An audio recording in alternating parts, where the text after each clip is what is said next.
Hey, hey.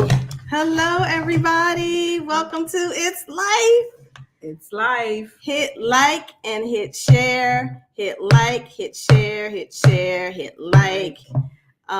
Thank you for tuning in today with us. Yes, and encourage some others to join in. Yeah. Come on in and have that conversation on It's Life, where we're going to live. We're going to inspire. We're going to have some fun. And we're going to empower. We're going to move you to your next level on this journey. It's called life, but we've all experienced life. We do life every day. So I'm glad that I'm able to share this platform with my friend, and we're doing life together. Yes. Trina, who's back again. She's back, everybody. She's back. How'd you feel last time? I felt awesome. Yeah. It was really good. I think it went really well. I learned some things. I hope I was able to share some things and help some others learn some things. And I was able to go back and look at it and debrief and Did you look at the whole thing? Yes, I didn't look at the whole thing, but I thought it was like a really good depiction of us anyway. And of the other friendships that were displayed. It was just really good. I learned a lot. It was good. Yeah. To learn how to let go, and to also I learned that we were on the same page when we developed different relationships, how we were like, I don't want to be selfish. I'm not a selfish person. So why would I, want to hold you from, we had the exact same thoughts. Yeah. That was really interesting. Yeah. I thought that was good. I thought that was good. Yep. And then the other friendships where they talked about how they didn't force any other relationship. Because sometimes we do that too. Like if I'm friends with you, and then I have somebody else, and if it doesn't work, then what do you do? Right? So I thought that was good too. Yeah, so this is part 2 on relationships. It is just such a thing that I don't know, because Trina's a therapist too. And I can just count, well, I can't count. There's so many clients that I have that are going through issues with relationships, how to maintain them, or how to let go, or the conflict within them. So it's just like a real big thing. I think one thing too is we don't know how to communicate. That's Bingo. just like bingo. That's just like the whole thing. It's like there's like something that happens, and I'm guilty of it too. We're all guilty of it. It's okay. I'm guilty of it. It's like instead of really thinking things through, we go off of our emotions, and it's like whatever I'm feeling, that's exactly what I'm going to go with. What you got to say, I've already have that preconceived thing in my head. I'm going with that. You could be, it could be totally different, but I'm not trying to hear you because I'm going off of emotion. Also with that too, in realizing yourself, I think the most important thing is in realizing yourself. Yeah. Being that I'm a Gemini, you're a Gemini as well. Our moods can switch up very quickly. And as I've matured, I've understand and I know how to keep certain sides of the Gemini away until it's time to pull out that Gemini.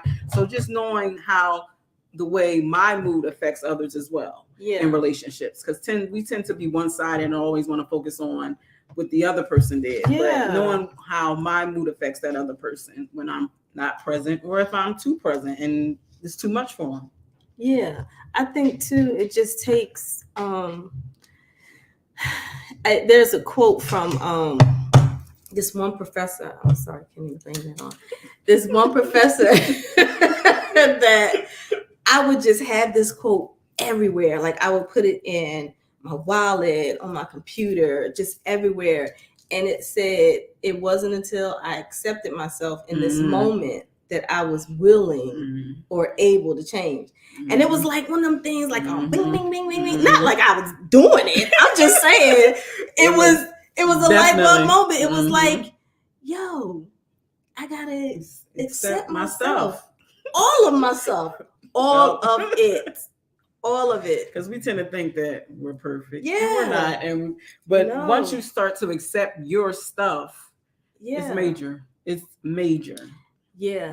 Then you can, start looking at stuff from a different lens and like, all right, this is that. It may not be that other person. It could be me. Like if you went through 5 relationships and you sometimes you have to look at what's the common denominator. Yeah, like what is it? Yes. Am I attracting the wrong person because of things that vibes that I'm giving off or energy that I'm giving off? What is going on? What's that common denominator? Yeah. So one of the things that we're going to talk about today, well, a few things we're going to talk about today, and then you can go, out of the way, depending on what what we bring up here. But we were going to talk about when you're in a relationship, how you lose yourself. That's a big thing. Now, come on, y'all out there, you know it. You get that boo. Everybody else is out the window. Put on hold. And the interesting thing about that too, when you're the girlfriend outside and you or that person that's put on hold, and we do that and we stand there and we wait. Yeah. While you go into this relationship, and then hopefully it is positive or hopefully it's successful. But then when it doesn't, then we're right there waiting for you. Hi, I'm here to wait for you. But yeah, definitely losing yourself in that relationship. The biggest thing about maturing, I think, is knowing that you can have a balance, that you can have a relationship, a successful relationship with a significant other and still have a successful relationship with your best friends. Or a professional relationship. It's knowing how to balance all them, or within your church, knowing how you can balance all those relationships. That's hard though. Very hard. That's a hard thing to really do, because especially if you haven't been in a relationship in a long time, and it's something new. So you're trying to put everything into this relationship to make it work. Butterflies and you just wanted to be and all the time. Right. And this is saying, it's a common pattern that can interfere with your happiness and your ability to find that real love, because you're giving everything, not looking at the red flags, not looking at all the other stuff. Your girlfriend might have told you, I don't know. I don't know what's going on. Like that sound familiar? Like I told you, I'll get back. Is that familiar? Sound familiar. But you lose, you're like, no, no, because I see this and I see that, and you just lose yourself, and you can't find the happiness in it because you're trying to do so much for that other person. And it's like, is this really the person for me? Or is it so much? Yeah. What y'all think? Yes, let us know your thoughts. Yeah, let us know. Chime in, let us know, because this is deep. Because this happens every day. Relationships, how they turn back, and and it's like it doesn't just. It's like across the board with all of different relationships, like romantic relationships, friendships, also mother and child relationships. Yes. You know what I mean? And that was something else I wanted to get into too. With relationships, as far as raising children, right? And how that relationship can change, and how when you're as the child grows, the relationship should evolve, should change. As they get older, we shouldn't expect them to do those things as a 12-year-old. They're adults now. So I wanted to ask you, what's that first question there? Who influences you during your childhood and how it's affecting you now? Who influences you during your childhood and how it's affecting you now? So I think the first person for myself who influenced me first would be my mother, because that was the person that was closest to me, the adult, along with my friends though too. When I was younger, I had a lot of friends that were a little bit more advanced than me. So they did a lot of different things that I didn't do. One thing about me, I was always able to say, no, I'm not doing that. And they protected me in a sense. Because even when we would go around other people and they would try to get me to do some things that they knew I did not do, they always like, no, Trina doesn't do that. And wouldn't let them clown me or anything or disrespect me or force me into doing that. But how that influenced me as I got older, I think it helped me because I was initially a quiet person. So it took me a long time to find my voice.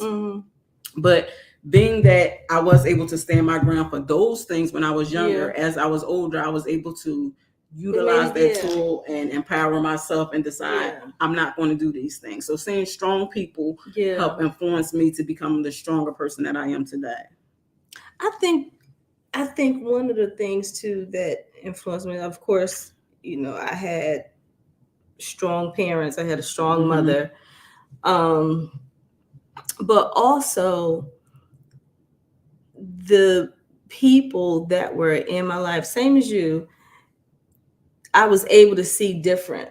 So it was like, okay, shout out to Shonda, my cousin Shonda out there. Shout out to Shonda, my soror, right? Right. All of them, it was like, you will go to college, you will do something. You're not just going to sit around. This is what you do. And they exemplify that. So we were able to see that. And also something that was real big for me was when I remember one of our aunts, she something happened, right?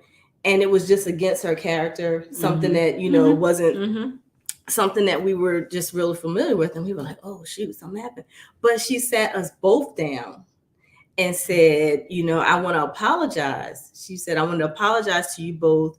And, this is not something that you should do. I expect better from you. You know what I'm saying? So that always resonated with me, that it's okay, one, to make a mistake, but also, the people that that are looking at you as an example, you know what I mean, to be accountable for them and to say, this is what I did, and I don't want you to follow this. I did it, but you don't have to do it. So I thought that was major. And the fact that she came back and taught it, because it's one thing they used to always say, do as I say, not as I do, as I say, not as I do. And you're like, well, you're doing this, why can't I do it? But to come back and have that teachable moment and teach why you shouldn't do this, or why I would like for you not to do this, because of this is the experience that I learned from that. That's major. And that was something that I carried over into all of my relationships, that type of vein. Like, yo, if I did something, or, I just want to be accountable for that. And that's how, I was with my children. That next question is interesting. How does your childhood affect your parenting? Right. That's very interesting. Because I have to be honest, I tend to be a helicopter parent at times.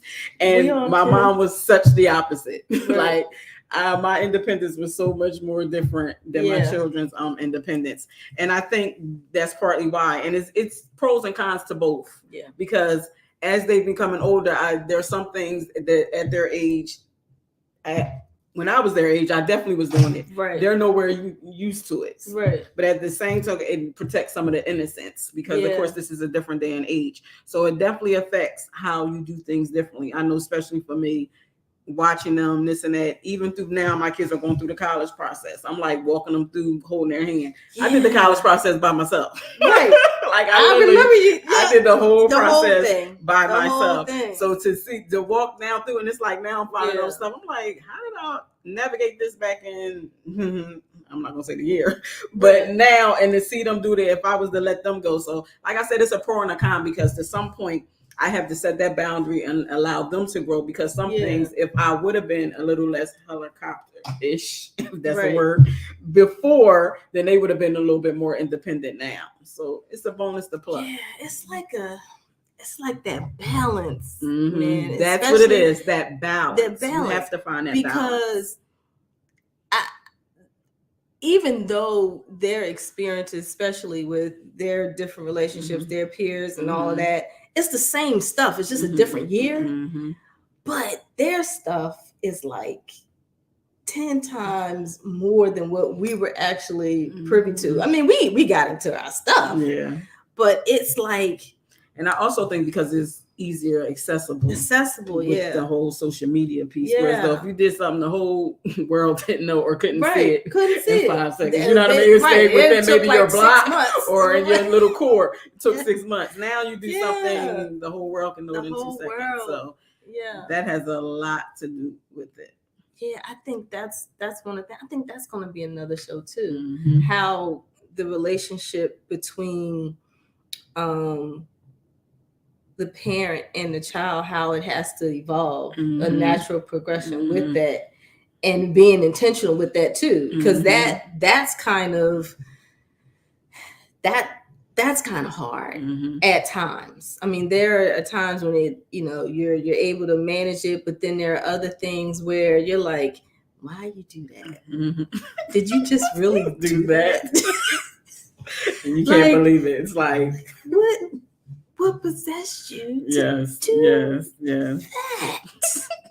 And I'm supposed to be like, all right, you're an adult, you figure this thing out. But it's like some things, I have to really restrain myself. But that was growing my childhood. I think those things, I think that the thing that I did really different and was intentional with them was really having conversations with them. Like I made sure those any long ride that we had, or from here to school, it was a conversation, whatever, because I wanted to know how they thought, what their thinking process was, what they thought about something. So shout out to the parents who took the time to talk. If you haven't, do that. That is one of the most critical things that you could really do for your child, is to sit down and have a conversation with them. And to bring it back full circle, what you said early, relationships, communication. That's the biggest key, communication. Because once again, not that I'm ancient like a fossil, but I remember when we were smaller, kids were to be seen and not heard. And that conversation is so important. And it can be done in a healthy way. It doesn't have to be done in a way where it's seen as the child is disrespecting you. But they have voices, and we want to empower those voices, because if we don't empower them around us, how is it going to be empowered when they're out in society? So allowing them to communicate, but just letting them know there are some rules to it. There are some boundaries, but definitely communicating. Like you said, any opportunity you get. And sometimes what they have to say is really good. Like when you look at it, it might have wasn't your thought process, but then when you look at it in their room and their lenses, you're like, oh, I get it. I get it. So that communication key. Yeah, it is key. It's huge. It's huge, especially with the boys. You got a son, I have a son, and I just was very, very intentional with making that available to him whenever, and just having conversations, just open dialogue. And I have 2 sons, and although they're quite different in personalities, they're a little bit the same as well, because communication for them is a little harder. So it's like always forcing it and talking it. But once it's open and they know they have that opportunity, they're right there and they're willing to share. But I always have to let them know, I'm here. Let's talk. Always nurturing that aspect of our relationship. With the girls, they just look. Hey, Chloe. It's okay. But you have to nurture that and empower that. And empower that too. Because you have to let them know that their feelings are valid and things. Absolutely. It's just different ways you do different things with children. But do it. That's the thing. Yes. Because it shows up in different different ways. When there's no outlet, or there's no way for them to communicate anywhere, they go to school. It turns up in school as what comes out in your behavior. It comes out in your behavior. I don't know how to handle my feelings. I don't know how to handle these emotions. I don't know what, if I'm angry, the first thing I'm gonna do is I'm gonna hit. That's not how you handle it. But being able to have a space where I can say, I have a feeling and it's valid. I'm upset. And it's okay. It's okay to be upset. It's okay to be hungry. It's okay to love somebody. It's okay to be silly. Every emotion is okay, but it's how you express it and how you deal with it That's what counts. Yeah. So what's the last one? So how do you think that your parents' decisions are affecting you as an adult? That's a big one. How do you think your parents' decisions are affecting you as an adult? This is a big one, but it's a good one. And I think, like you said, relationships come full circle. Yeah. So of course, when you're a child and your parent does something, you don't really understand why they are doing it until you become an adult and you're put in that situation yourself, or you have to make a similar decision yourself. So it allows you to see. But now that I'm an adult, I definitely see why my mom made some of the choices, because I grew up basically in a single parent household until later in my life. Then my mom married. And so I see why she did some of the things, because if I was her age, because to me, my mom was so much older than what she was, but she really wasn't. She wasn't. So if I was her age dealing with 2 children and things of that nature, I can see me making some of those choices, or I might not even be able to handle it as best as she could. So as an adult, it's helping me to understand how I can be a better parent and her strength and how I have it within me. So it definitely affects me daily as an adult. And it's also good to see my mom now as a grandmother, because her role is totally different. Things that she was no nonsense about with us is totally changed her, and she's able to fully evolve as a grandparent. I think my mother's resilience really she was just so resilient, like, and I think it was to a fault too. I think some of the things that she did that I looked at as, oh, you're doing way too much, but she does a lot still to this day. I love you, Mom. But you get it now. I get it now. My mother, it was always, she had to have order. Like she was order. I always told this story. Like I didn't know we were poor. Oh, of course. Like I didn't know that. Yeah. I equated poor with begging for food or holy clothes. So I thought poor was when your house was dirty. That you had a dirty house, because my mother house was spotless. I mean, spotless. I was like, oh, they must be poor. They don't. That house is not clean. No. Right. That has. But we on the same block. Yeah. We on the same block. But it was just her way of doing things. She had to, in order for her to really function, there had to be order. And there had to be a certain time for this, had to be a certain time for that. That helped her. It helped her out. Yeah.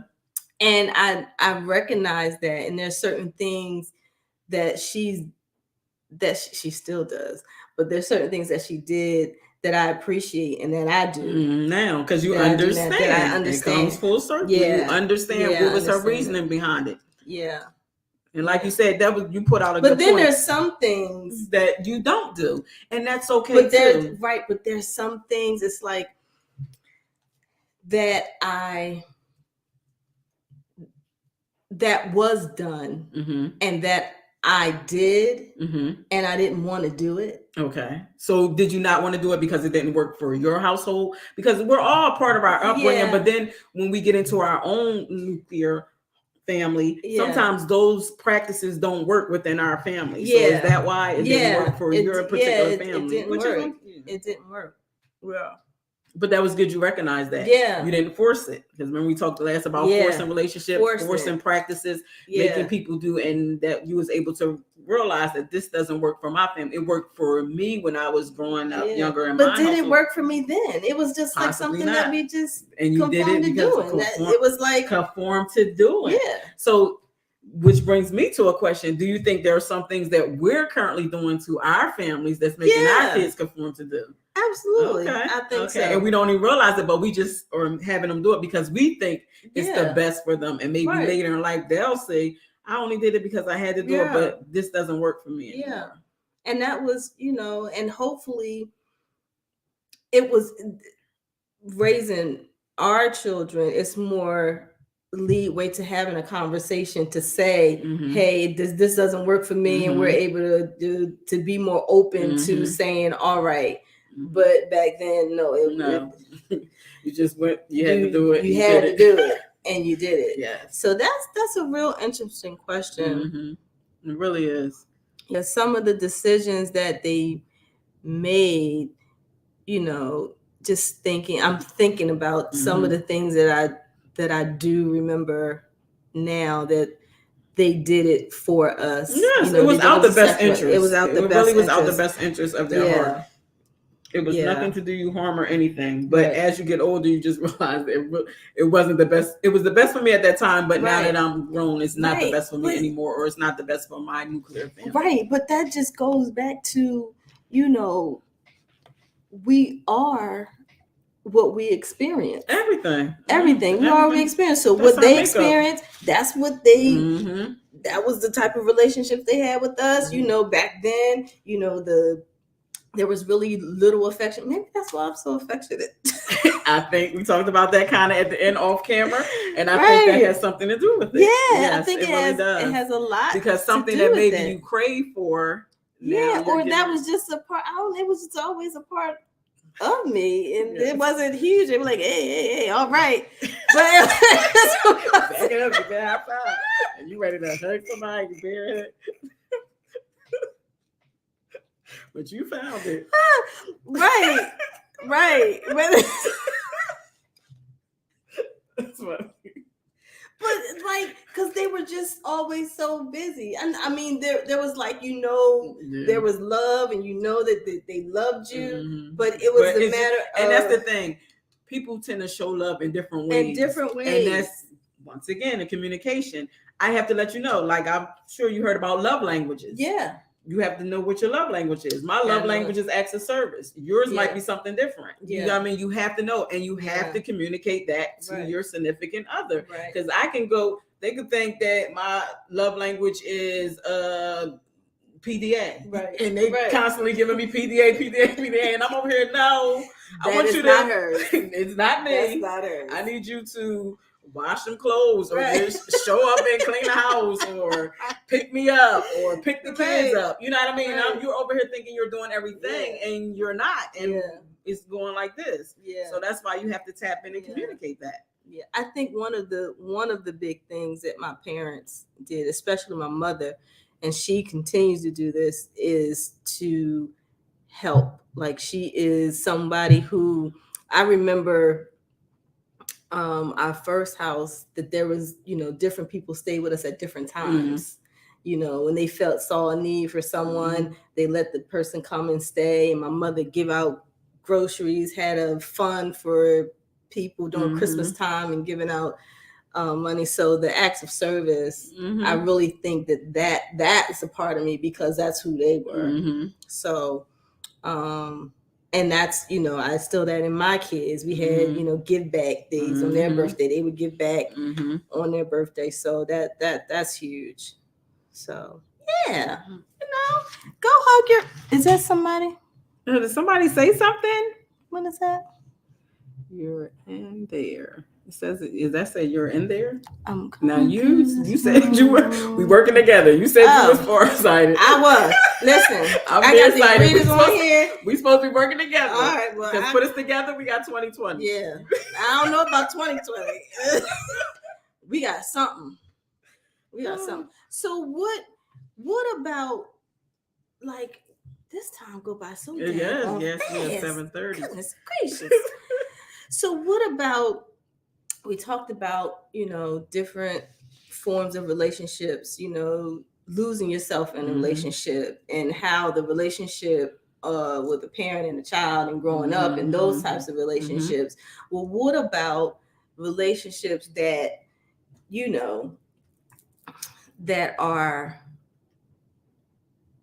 it's hard to really, this relationship that you have, and it's, something that you necessarily can't or don't want to discard, but you want to keep, but there's always conflict.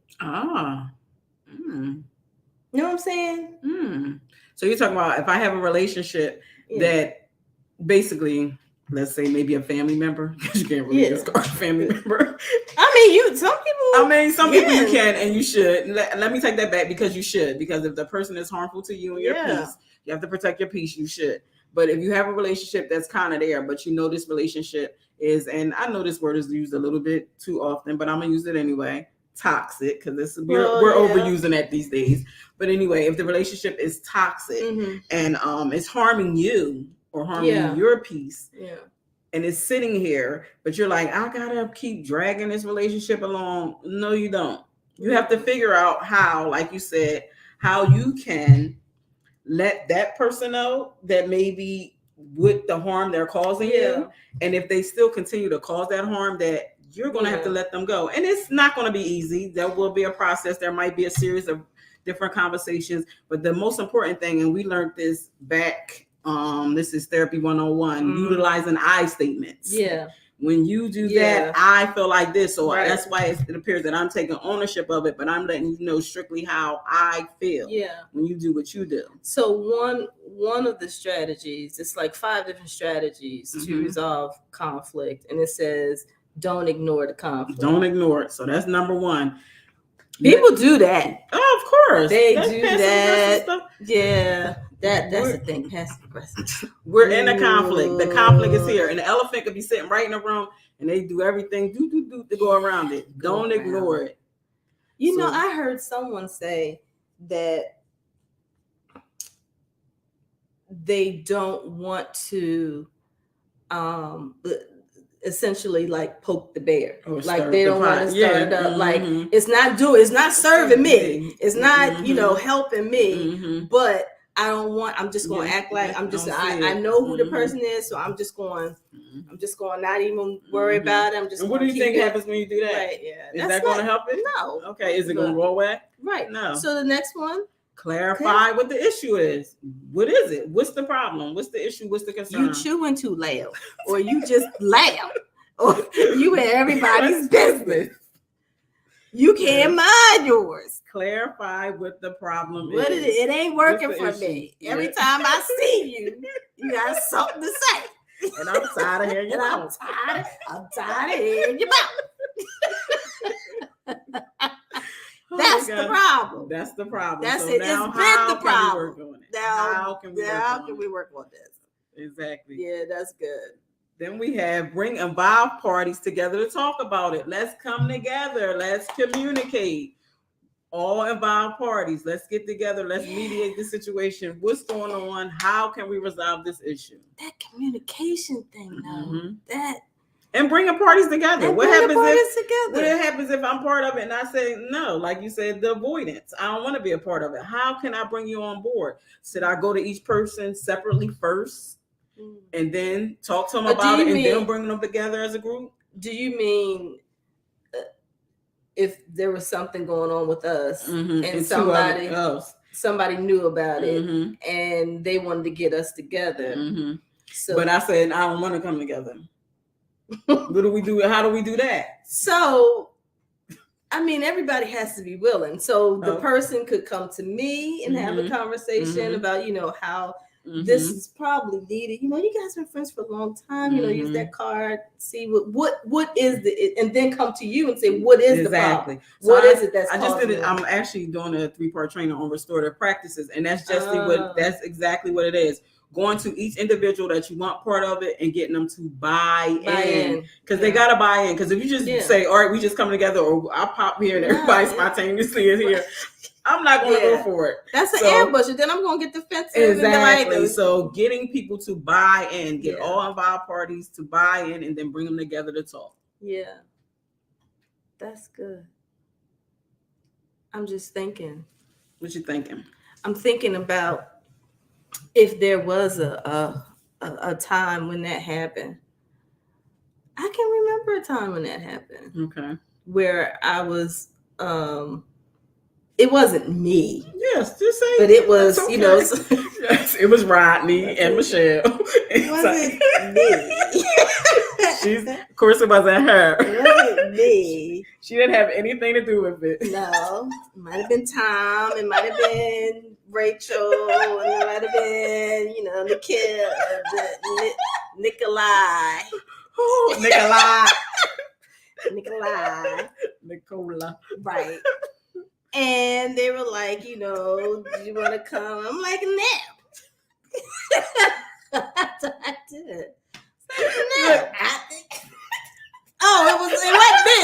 It wasn't me. It was Nikolai.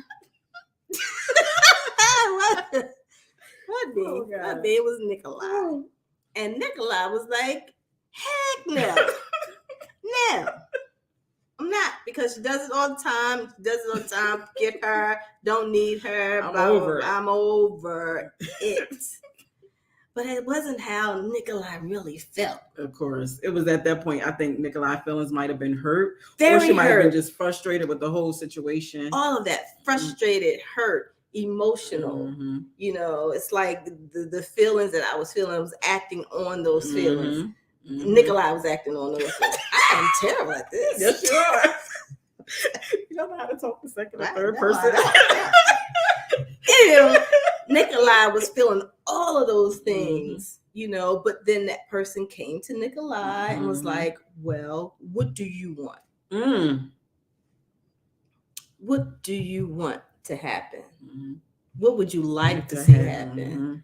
I was like, well, I would, this person is really valuable. And, I was like, well, let's see if we can, if you're willing, you have to, especially when in that type of vein, you have to be able to say, all right, being vulnerable is the thing. Oh, that's huge. Being vulnerable is huge. I also think too, with anything or any conflict, a lot of times it arises, people just want their feelings to be validated. Yeah. Just let me know you hear me and it's okay. You might not agree and that's okay, but hear me and say, I see that that's how you feel and that's okay. But you know that what gets on my nerve, and I heard this just today. Someone was apologizing. And it was like, if I said something, or if I did something. So you're really not owning you know what I mean? You're not taking responsibility. And not only that, not only that, it was if I did something. Because I really didn't do nothing. When I hear that, I just see them going, if I did something, then then I'm sorry. That's but and here's another part. But you've done this before, bringing deflected and all of that crap. But please don't start when you apologize. And that's not an apology. It's not an apology. An apology is, Trina, what I said hurt you. Just what I said, and this, I could actually say what it was. I said, I didn't like the red that you had on, and that upset you. So I apologize for that. Actually, identifying, just saying exactly. Identifying. That's what it says. Yeah. Identify. That's part of it. And saying exactly what it is, what I did, because even though it may not have been something that I'm like, oh shoot, I could have brushed that off. That cannot have been a big deal to you, but it was a huge thing to you. It was huge. So me not recognizing that and saying exactly what you need in order for us, so to let you know that I know what it was, and I'm acknowledging that I did it, and so I'm sorry for that, and you accept that. So when you accept it, that means we got to move on forward. Exactly. So you can't hold that over my head that I said that I didn't like that red. Nope. That red. Because I accepted it. We moved on. I just won't wear red around you no more. Maybe that's it. Or maybe I know that maybe your color is red, and I gotta say, all right, cool. Her color is red, and she gonna wear red. So I gotta get used to her wearing red and be okay with her wearing red. Oh God. Right, and that goes to the last one. Continue to monitor and follow up on the conflict. That's what it was. It was the red. So I had to say, all right, she's wearing the red. I gotta be good with the red. Bam. What do you think about that? I think that was really good. I think we were able to break that down and get a lot of key factors out of there. Yeah. Relationships can be very, very, very tricky. They can. They can be very tricky. And especially if, one, the motive is different. Like if motive is not really genuine and you're trying to get something out of it, then did we get some? And relationships are always a work in progress. Yeah, that's all it the time. too. It's a continuous work in You progress. You can't just say, "All right, I did this now. I'm stop." No, it's a continuous because we're always changing as individuals. That's the thing. Yeah, we're always changing. We're evolving and learning things and wanting to reinvent ourselves. So we're not the same. I'm not the same person I was when I was 18 or when I was 20. Yes, I won't. Some people stay there. Some people are stuck. And that's why we got to help those individuals. That's what I'm saying. So before we go, shoot.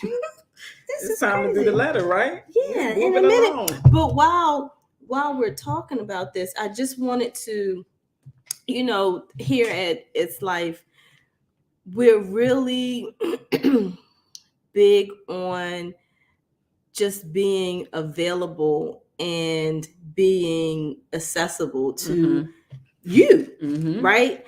Just give you this open conversation about life's journey, because we all go through it, been through it, in it, navigating through it. You know what I mean? Yeah. So it is very important that if you don't have someone like my friend over here, or, if you're looking for a way that you're able to just really express, or if you're stuck, or if you're in different types of relationships and you're like, I don't know how to navigate through this, I'm stuck. I want to rekindle some relationships. I want to learn how to let some go.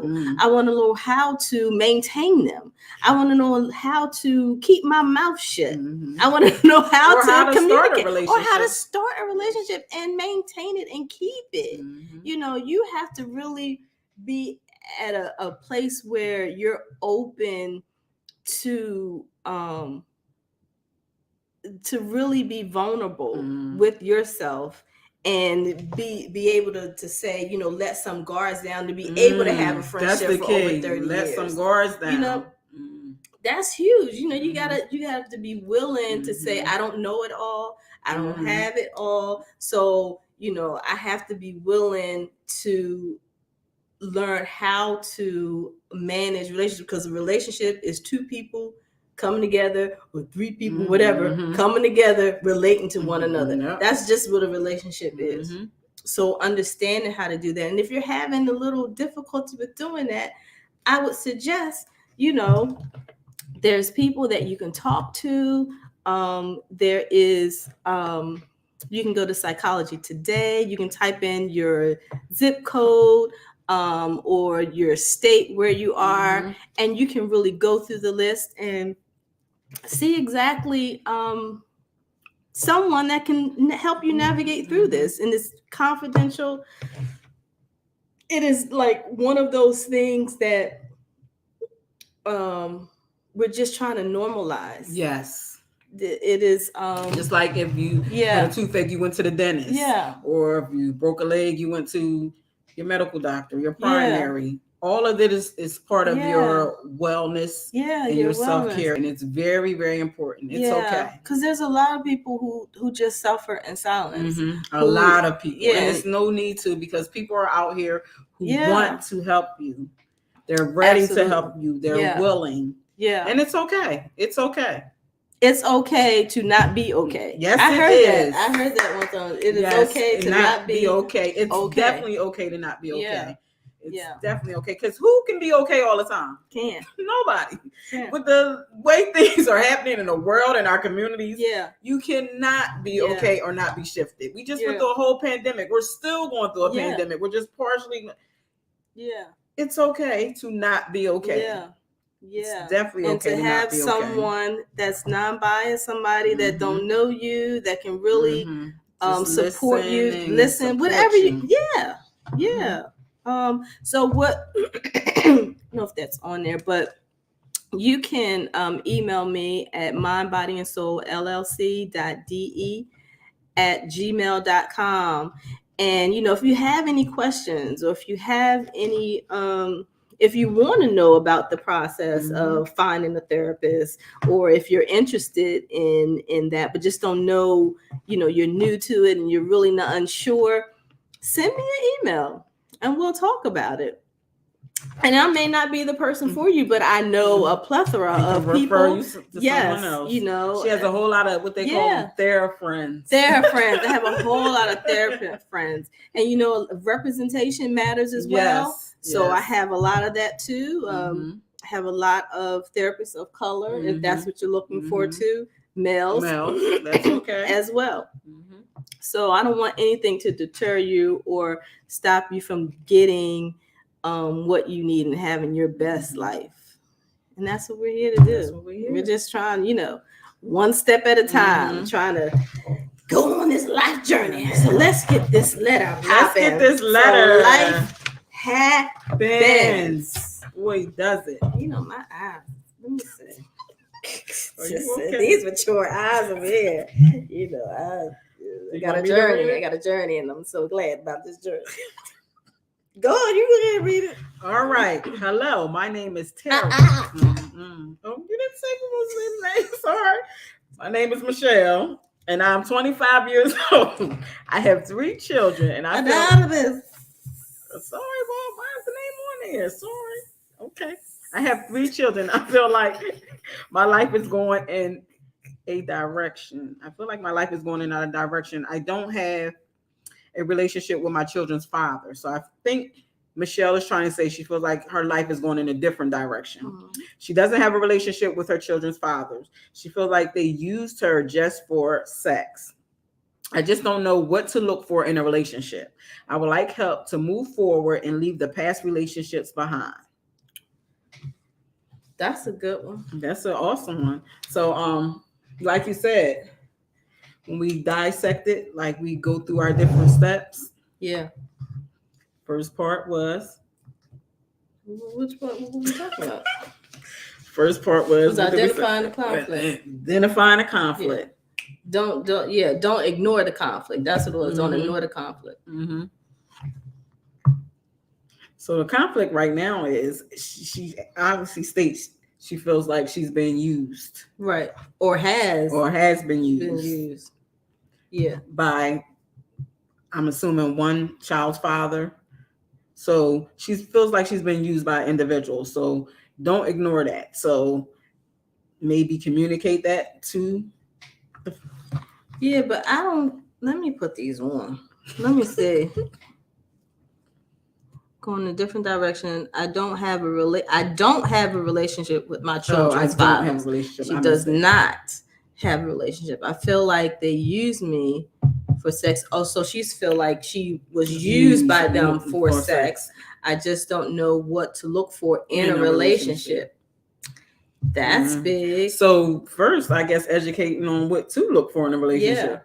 Yeah. Because if you don't know what to look for, how are you going to find it in the next person? So and maybe there's some triggers in there for her, and identifying getting to know some of those past relationships and where the pattern is in those relationships. Maybe she's never seen a healthy relationship.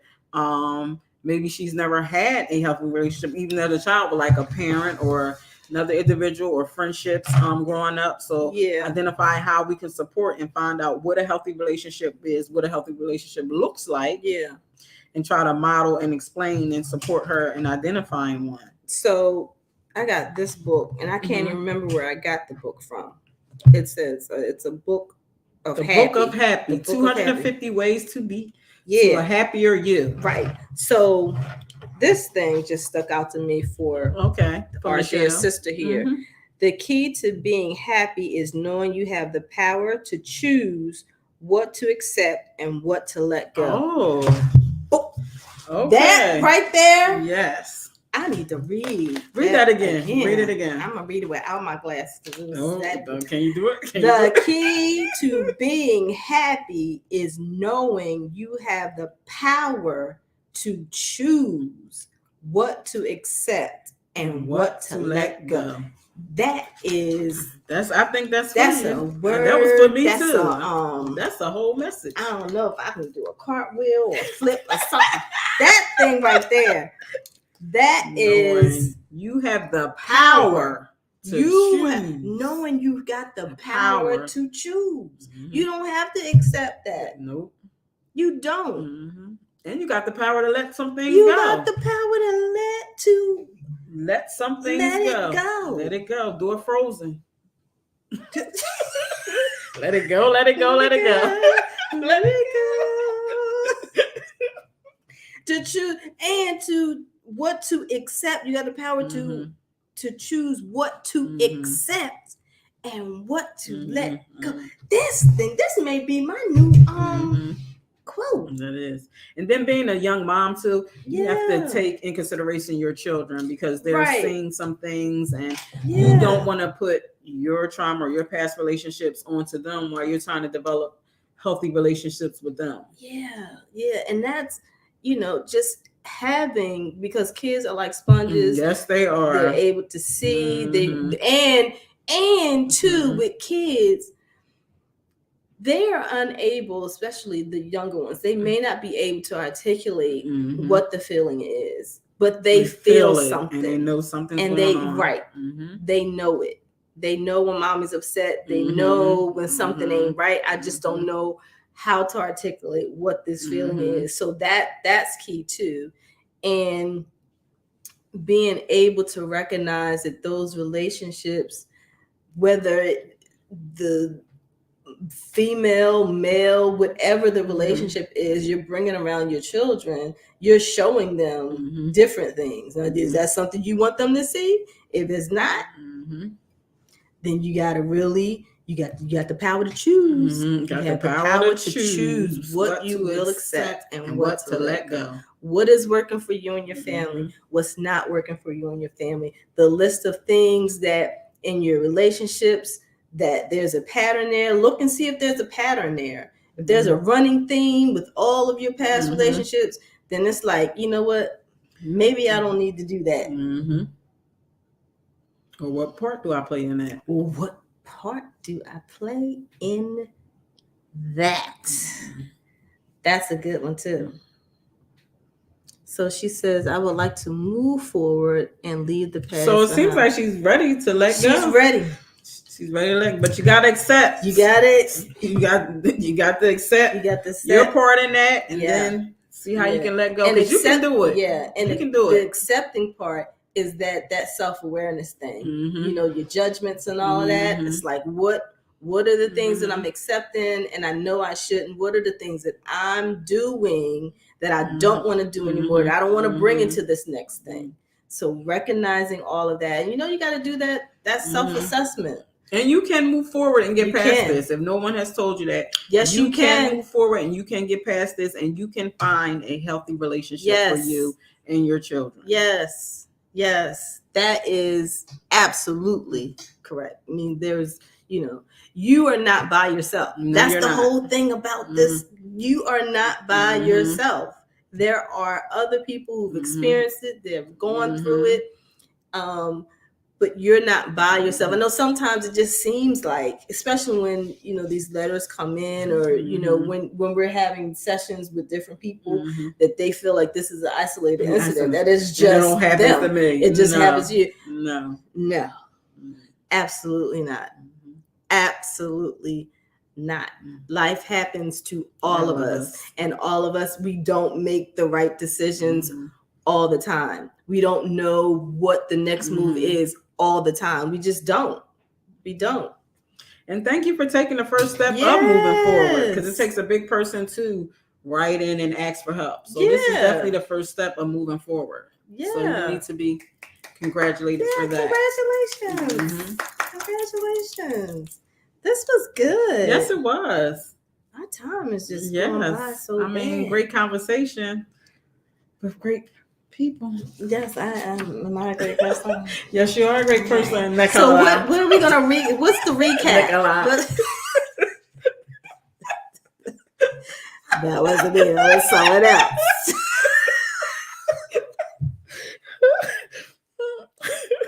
That was someone else.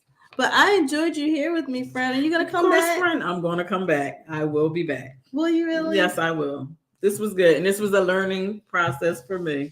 But I'm glad I came. It's a learning process for me, too. But you had a little bit more experience than me. You was like 4 or 5 sessions in. This is the first time for me. I mean, what is that? It's not like I was doing it a whole year. It's just four times. You acknowledge that was more times than I did. You're right. It was more time. Wasn't a heck of a lot more, but it was more. Okay. It was more times. But yes, this was good. And I'll definitely be back. Yeah. Okay. So. And I encourage you all to come back because these are some awesome topics that my friend here is sharing each month, every other week. Yeah. It's looking like it's what, the second or is it the first? Does it look like? Let me look. Is it the first and third week or the second and fourth week? Let me see. So what is this? I think you're right. So the second, August the 2nd, will be the next one. Will be the next one, August 2nd. Come on back. Come on back and join in the conversation. Yes. And what topics would you like to hear? Yes, send it in. Yeah. You have the email address. Email us. You can drop it or you can DM the page on Facebook. But let us know what you want to hear about. Like? There is no topic off script. What is it? What's the word I'm looking for? There's no topic off the board. Off limits. Off limits. There she is. Yeah. Off limits. We really had a brain freeze with that one. There's no topic off limits. Yeah. We talk about anything because life is a journey. Yes, it is. It is a journey, and it can be a lonely one when you're dealing with it by yourself, or feel like you're dealing with it by yourself. But you're not. There's people here to help you. You got your girls over here. Yes, there's people here to help you, willing and waiting to help you. Oh, she Janet Jackson that. Control. This quote just really got me. Say it again. Say it again. Say it again. Okay, the key to being happy is knowing you have the power to choose what to accept and what to let go. And who is this? This is that Don Dotsky? Don Dotsky. You said that, Don Dotsky. I don't know who you are, but Don Dotsky. But you did that. American author, you did that. I'm gonna have to find him. Yes, we are. We're gonna have to find him. How about, one time we trying to think of different things to do. What if we do like a book? Oh, that would be awesome. Like I don't know, find a book and go through it and talk about different passages of the book. I'm for it. You for that? I'm for it. Okay. It'll have to be a thin one because I'm in school. Yes. I'm back in school right now, so we can't be. You can do audio. Huh? You can do audio. Oh, I can do audio. I can do audio. Oh, well, I can do audio. Oh my gosh. It's time to go. Funny how time flies when you're having fun. Yeah, thank you so much. Thank you, Gina, for joining me today. Thank you for having me. Thank you for joining It's Life Where We Will Live. We will encourage you to be inspired. We're going to have some fun. And we're going to empower you on this journey called life. Bye, everybody.